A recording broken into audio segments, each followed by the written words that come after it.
하나님께서 오늘 예배 가운데 모여있는 우리들 가운데 하나님의 하늘의 축복으로 함께 하실 줄로 믿습니다. 오늘 예배소 3장 본문의 말씀을 가지고 사랑을 알게 하소서란 제목으로 은혜를 나누고자 합니다. 세계적인 대문호 가운데 빅톨 위고라고 하는 사람이 있어요. 이 사람에 대해서 많이 들어봤을 겁니다만은 그의 유명한 소설은 장발장이라고 하는 소설이죠. 굉장히 은혜가 됩니다. 그러면서 삶의 교훈도 되고 또 이 소설을 읽노라고 하면 우리 인생을 그리는 것 같다라는 생각을 하게 하는 줄거리 내용입니다. 장발장은 가난해서 빵 한 조각을 훔쳐 먹었다는 그 죄로 인해서 19년 동안 감옥 생활을 하게 되죠. 이 장발장을 따라다니던 교도관 형사이죠. 자베르라고 하는 인물이 있었는데 이 자베르라고 하는 사람의 마음 가운데는 항상 그런 기준이 있었어요. 하나님은 공의로우시다. 하나님의 말씀 가운데 행하시는 분이다. 선과 악을 분명히 그으시는 분이 하나님이라고 하는 생각에 이 자베르라고 하는 이 소설의 조연급이죠. 이 형사에겐 그런 마음이 있었습니다. 그래서 평생 동안 빵 한 조각 훔쳐 먹었다고 장발장을 뒤따르게 하고요. 그리고 결국은 감옥에 내서 이 감옥 속에서 온갖 고초를 경험하게 됩니다. 근데 얼마 지나고 나서 이 장발장이 출소하게 되죠. 그러나 나이가 들고 또 범죄 경력 때문에 그 어느 곳에서도 장발장을 받아주는 사람이 없었습니다. 소설의 내용에 보면 장발장이 이곳저곳을 헤매다가 마지막으로 간 곳이 있는데 수도원이에요. 수도사들, 신부가 있는 수도원입니다. 남루한 모습으로 들어가고 얼굴은 휑한 모습으로 배고픈 모습으로 수도원에 들어서는데 신부가 장발장을 맞이해줘요. 그리고 먹을 것을 주고 입을 것을 주고 잠자리를 마련해 줍니다. 근데 소설에 보니까 잠을 자다가 이 장발장에게 뭔가 모르는 탐심의 유혹이 와요. 오랜 동안 감옥 생활을 했기 때문에 자기 몸에 배인 겁니다. 그래서 신부가 소중히 여기는 은촛대를 가지고 그 밤에 도망을 치게 되지요. 근데 얼마 못 가서 경찰이 잡히게 돼요. 그래서 경찰이 장발장을 데리고 수도원으로 올라옵니다. 그리고 와서 신부에게 이렇게 물어요. 신부님, 이놈이 신부님의 은촛대를 훔친 거 맞지요? 그때 신부가 이렇게 대답을 합니다. 무슨 말씀이세요? 이 은촛대는 내가 이 사람에게 선물로 준 겁니다. 더 많은 것을 주고자 했는데 이 사람이 그것을 놓고 갔지 뭡니까? 장발장을 살려주게 되지요. 경찰은 떠나게 되고 신부와 장발장 두 사람이 남게 됩니다. 그때 신부가 장발장에게 이렇게 넌지시 이야기를 해요. 제가 한 일의 의미를 아십니까? 저는 지금 방금 당신의 영혼을 그리스도의 사랑으로 샀습니다. 당신은 이제 하나님의 자녀가 되었습니다. 그러니 이제 가서 죄 가운데 있지 말고 하나님이 원하시는 대로 사십시오. 그리고 장발장을 수도원 밖으로 배웅하게 됩니다. 여러분, 이 사랑이라고 하는 것이 굉장히 중요한 것이죠. 우리의 삶을 살아갈 때 사랑이 없으면 우리는 탈선하고 맙니다. 사랑이 풍성해질수록, 사랑이 우리의 삶을 지탱할수록 우리는 옳은 길, 하나님 보시기에 의로운 길을 걸어갈 수 있습니다. 근데 그 사랑은 충만함에 이르러야 되고 참된 사랑으로서 우리를 지배해야 됩니다. 온전한 인격을 갖추기 위해서, 온전한 생활 또는 우리의 삶의 열매를 맺기 위해서는 하나님의 깊으신 사랑이 우리 가운데 지배할 수 있어야 합니다. 자, 오늘 본문의 말씀에는 사도 바울이 에베소 교회에 편지하면서 사랑의 이야기를 하고 있습니다. 그리고 그 사랑이 얼마나 위대한 것인지 우리의 삶의 모든 문제를 결정지을 수 있는 매우 중요한 요소임을 가르쳐 주고 있습니다. 오늘 본문의 말씀에 등장하는 사도 바울의 이 표현 사랑, 오늘 이 본문의 말씀을 가지고 사랑이 우리 가운데 어떻게 들어오는 것인지, 하나님의 사랑에 감복했을 때 우리의 삶은 어떻게 달라지는 것인지 오늘 본문의 말씀 속에서 우리는 이것을 깨달아 알 수 있어야 합니다. 오늘 본문의 말씀의 첫 번째는 하나님은 먼저 우리의 마음 가운데 사랑이 심겨질 만한 속사람을 준비하게 하신다는 거예요. 오늘 사도 바울이 에베소 교회 편지하면서 우리는 그 사랑을 담을 만한 그릇이 못 되는데 하나님께서 준비하시고 속사람을 깊게 하셔서 하나님의 사랑을 우리 가운데 허락하신다는 거예요. 한번 따라서 합시다. 하나님은 사랑이시기에 먼저 그 사랑이 우리 가운데 들어오도록 속사람을 준비하십니다. 오늘 본문의 말씀 16절에 보면 이렇게 되어 있어요. 그의 영광의 풍성함을 따라 그의 성령으로 말미암아 너희 속사람을 능력으로 강건하게 하시오며 그랬습니다. 이 세상에 사랑이 많이 존재하잖아요. 남녀 간의 사랑도 있고 부모 자식의 사랑도 있고 심지어는 동료 간의 사랑도 있습니다만 참된 사랑 이렇게 정의해 보면 당연히 하나님의 사랑밖에 표현할 길이 없습니다. 그런데 하나님의 사랑을 무엇으로 비유할 수 있을까요? 여러분, 뿌리가 깊어지는 한 나무에 하나님의 참되신 사랑을 비유할 수 있습니다. 여러분, 우리가 겉보기에는 나무가 움직이지 않기 때문에 무슨 활동을 하지 않는 것으로 착각할 때가 있어요. 근데 나무는 계속 일합니다. 여러분, 나무가 자양분을 먹고 열매를 맺으려면 질소, 인산, 칼륨 이 세 가지 중요한 요소가 나무에게 다 공급이 되어야 된다고 그래요. 그래서 나무는 계속 뿌리를 내립니다. 굵게 내리고 넓게 내리고 깊게 내려요. 우리의 눈에 보이지 않으나 계속 나무는 그 작업을 합니다. 소리 없이 그 작업을 계속함으로써 진액을 풍성히 받아 올리려고 하는 것이 나무의 습성이에요. 진액이 많으면 많을수록 많은 열매를 맺는 큰 나무로 성장하게 됩니다.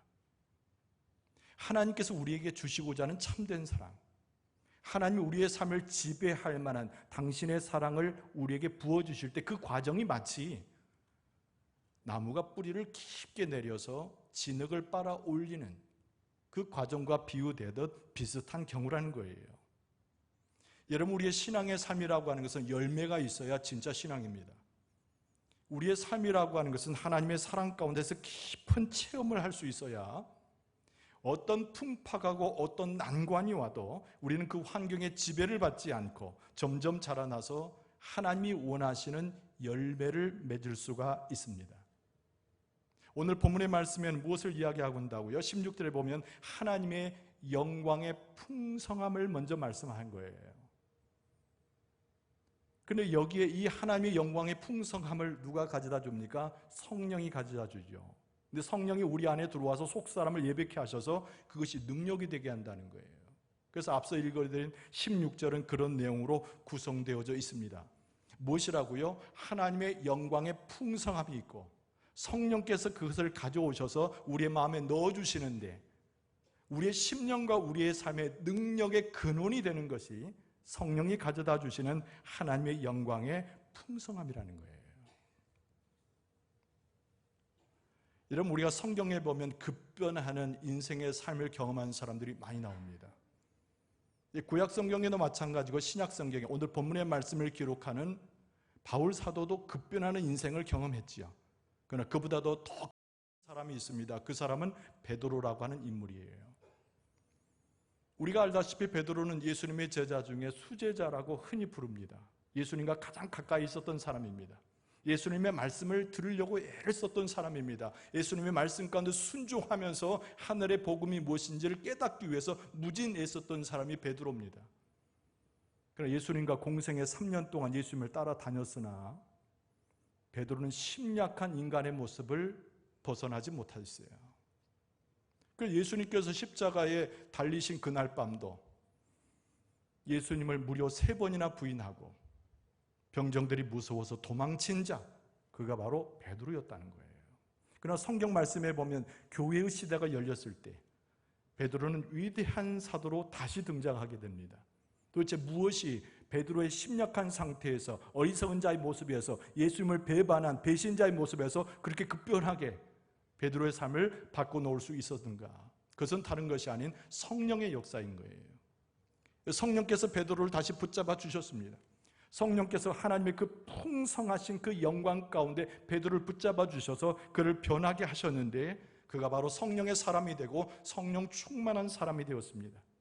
오늘 본문의 말씀에 등장하는 우리를 강하게 하고 우리를 능력 있게 하고 우리를 권세 있게 하는 것은 성령이라고 하는 매개체인데, 이런 베드로 사도는 성령을 통해서 초대교회의 위대한 지도자가 되었던 것입니다. 그래서 그는 담대함을 얻었어요. 과거를 다 무시하고 현재의 삶 가운데 출발하게 되었어요. 이게 베드로의 변화된 모습입니다. 여러분, 사도행전 4장에 보면은 베드로가 많은 군중들 앞에 섰습니다. 성경의 기록에 보면 무려 3,000명이 모였다고 되어 있어요. 마이크도 없습니다. 모여있는 공간도 없습니다. 들판에 모였겠지요. 그런데 베드로 사도는 쩌렁쩌렁한 목소리를 가지고 주의 말씀을 선포하게 됩니다. 혹시 그 가운데 저 사람은 예수님을 3번 분해 도망갔던 사람이 아닌가? 라고 hir난했을지도 모르나 베드로는 신경 쓰지 않습니다. 성령께서 그에게 담대함을 주시고, 성령께서 하나님의 말씀을 깨닫게 하시고 예수 그리스도의 복음을 새롭게 하셔서 많은 사람들 앞에서 광야에 모여있는 여러 각자의 사람들에게 베드로는 담대한 하나님의 말씀인 설교를 할 수 있게 되었다는 거예요. 그리고 그 사도행전 4장에 보면은 베드로가 수많은 동료들을 위해서 중보기도하는 내용도 나옵니다. 사도행전 4장 29절에 주여 이제도 그들의 위협함을 굽어보시옵고 또 종들로 하여금 담대히 하나님의 말씀을 전하게 하여 주시오며. 성령이 충만한 베드로가 얻었던 심령의 상태는 담대함이에요. 성령의 역사 가운데 베드로를 세워주었을 때 하나님이 그에게 허락한 것은 주의 말씀을 선포하되 능력 있는 삶으로, 능력 있는 말씀으로 선포하는 것이에요. 방금 읽어드린 사도행전 4장 29절을 지나서 31절 말씀에 보면 그 기도가 응답되는 장면이 나옵니다. 빌기를 다함에 모인 곳이 진동하더니 무리가 다 성령이 충만하여 담대히 하나님의 말씀을 전하니라. 이렇게 되어 있는 거예요. 이 베드로뿐만 아니라 하나님 앞에 기도했더니 하나님의 영광이 풍성함에 성령을 통하여 기도의 응답이 내려지는데, 베드로와 함께했던 수많은 사도들과 하나님의 일꾼들이 성령에 충만하여 담대해져서 능력 있고 강하게 되어서 하나님의 말씀을 실제적인 생명의 말씀으로 선포할 수 있었다는 거예요. 여러분, 성령께서 우리를 준비케 하십니다.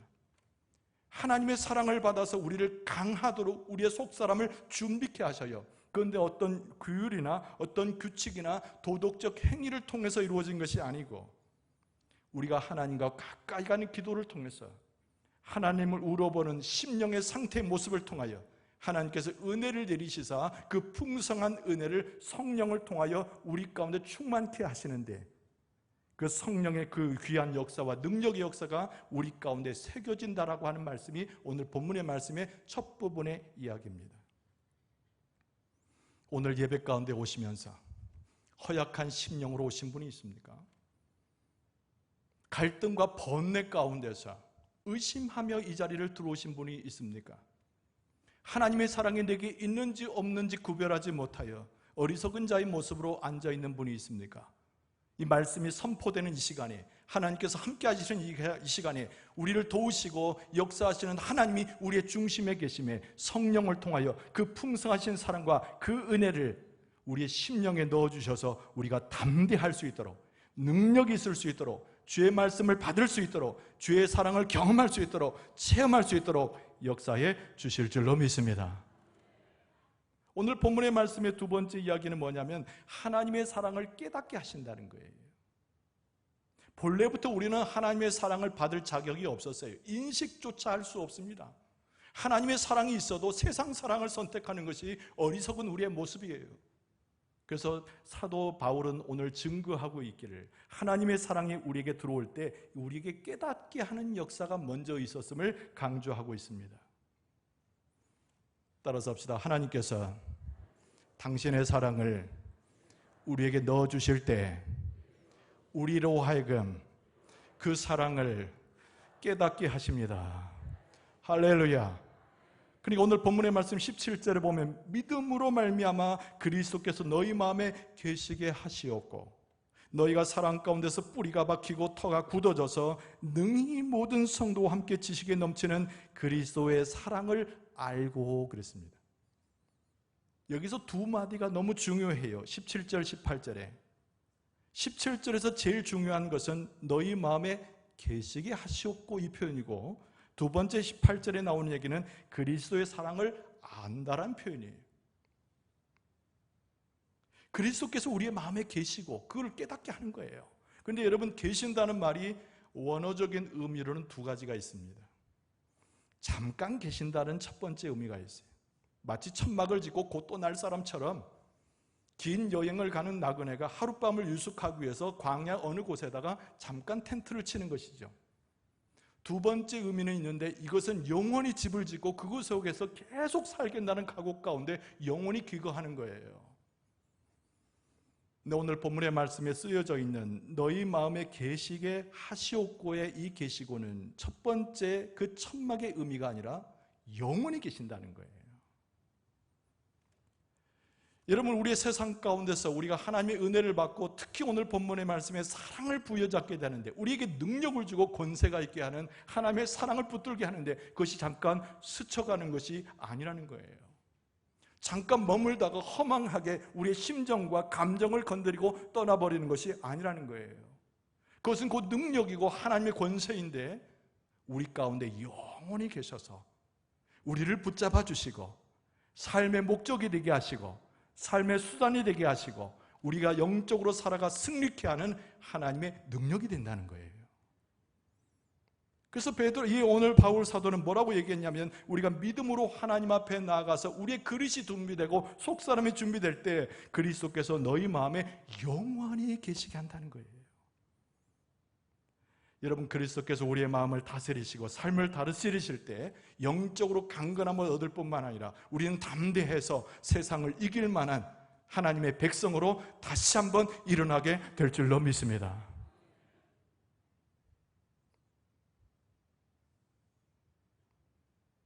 여러분, 신방을 하다 보면 그 집에 손주 아이들을 만날 때가 있어요. 너무 이쁘잖아요. 여러분의 눈에만 이쁜 것이 아니라 손주가 없는 제가 봐도 이뻐요.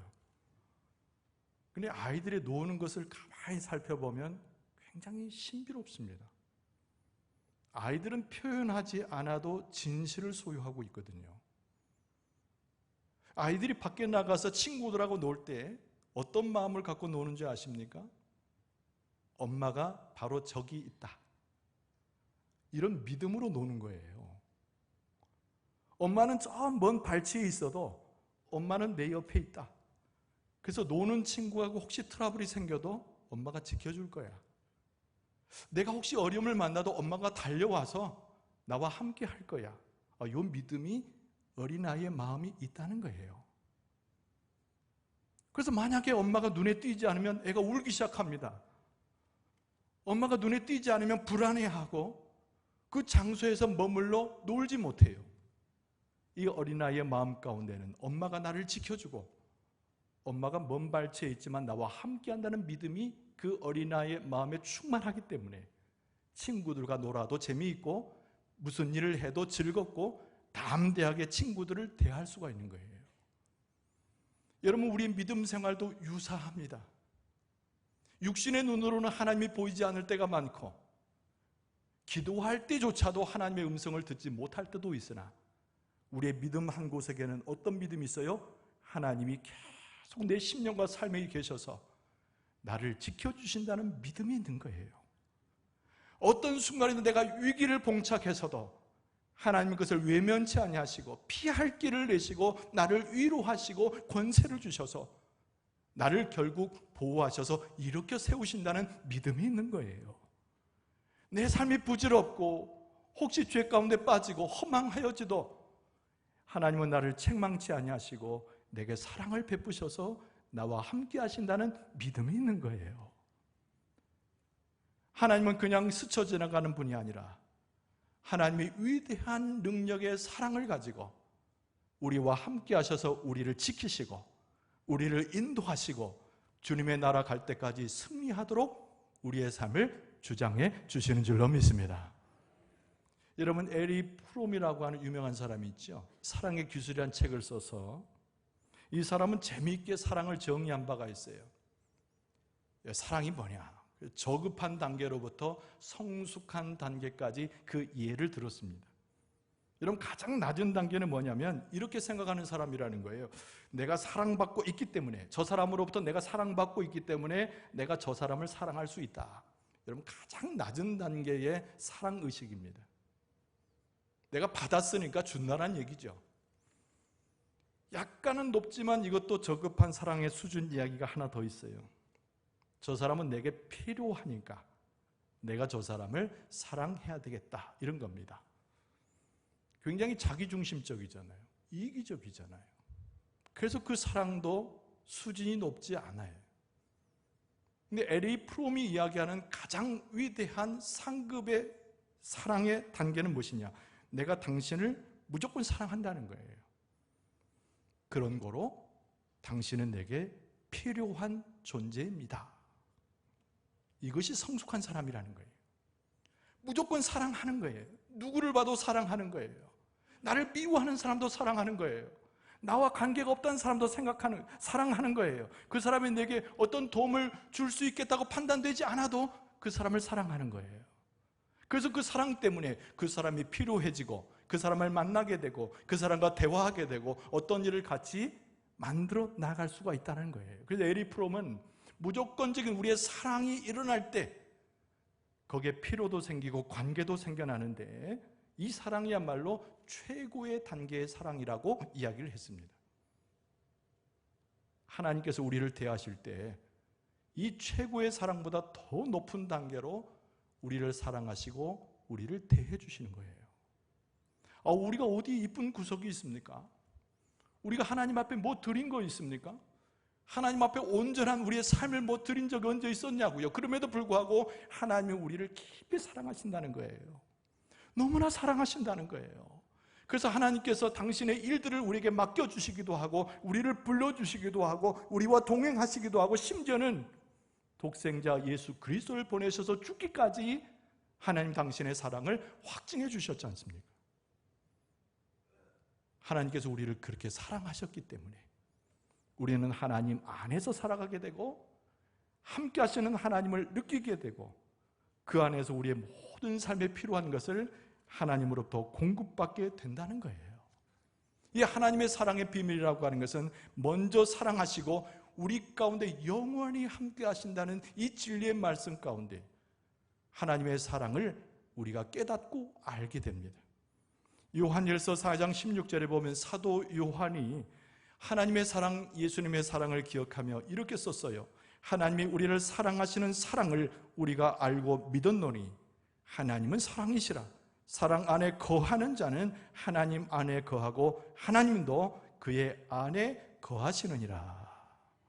할렐루야. 하나님께서 우리를 이렇게 사랑하셨으니, 하나님께서 우리를 이렇게 돌보셨으니, 하나님께서 우리와 이렇게 함께 하시니 하나님께서 우리를 승리케 하시고 보호하시고 함께해 주실 줄로 믿습니다. 우리도 그 사랑 가운데 단단해지고 능력 있게 되고 나와 함께 하시는 하나님의 사랑을 깨닫게 될 때 그 사랑이 우리 안에 충만해져서 그 사랑 체험하는 가운데 나눌 수도 있게 되고 그 사랑을 전할 수도 있게 되고 그 사랑을 증거할 수도 있게 되는 것입니다. 여러분, 오늘 예배하는 자리에 하나님의 사랑을 가지고 우리를 찾아오셨는데 한 사람 한 사람이 10년 가운데 여러분의 삶의 길 가운데 하나님의 그 완전한 사랑, 축복된 사랑, 온전한 그 사랑이 충만하게 될 줄로 믿습니다. 우리의 마음 가운데 그 사랑을 그리고 감사할 수 있어야 돼요. 그 사랑 가운데서 우리는 하나님을 높일 수 있고 찬송할 수가 있습니다. 여러분, 결론의 말씀을 드리면 하나님의 사랑은 이론이 아니에요. 하나님의 사랑은 곧 우리에게 능력이 되는 것입니다. 오늘 말씀에 보면 하나님의 사랑이라는 것이 성령을 통하여 교회에 임하는 것이라는 것을 알게 돼요. 우리는 그 사랑 안에서 능력을 힘입어서 온전한 데 이르고 하나님이 허락하시는 성령의 열매를 맺을 수가 있습니다. 사랑하는 성도 여러분, 하나님의 사랑 안에서 하늘의 축복을 누릴 수 있기를 바랍니다. 사랑하는 성도 여러분, 하나님의 사랑 가운데서 주의 이름으로 하나님을 높일 수 있기를 바랍니다. 사랑하는 성도 여러분, 오늘 하나님께서 우리에게 사랑을 부어주셨으니 그 감복 가운데 여러분의 삶이 승리하는 삶이 될 수 있기를 바랍니다. 하나님의 사랑을 서로 나누고 하나님을 찬송하면서 그 사랑으로 굳세어지고 능력이 있어서 세상을 이기고 나가는 여러분과 저의 모습이 되어질 수 있기를 주의 이름으로 축원합니다.